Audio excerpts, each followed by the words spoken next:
Hey everyone, welcome to another video. In today's video, I will show you how to download and install apps on your iPhone 15 Pro Max. So let's get started. Before installing an app, make sure your data connected to Wi-Fi or have a cellular data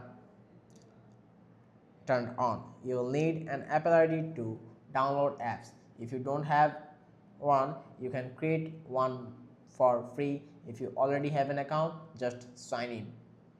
Find and open the App Store. It's a built-in app on your iPhone.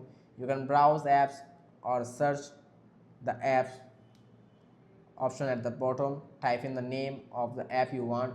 For example, TikTok or Facebook. Search it. Tap on the app you want. Click the Get button. Then tap the Install button here. Depending on your settings, your iPhone may ask you enter your Apple ID passcode, use Face ID or passcode for confirmation. Once confirmed, the app will start downloading.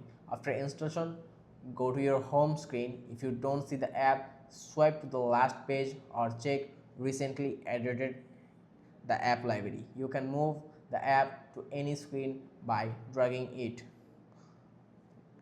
And that's it, you've successfully downloaded and installed an app on your iPhone 15 Pro Max. If you found this helpful, don't forget to like and subscribe for more iPhone tips and tricks. See you next time.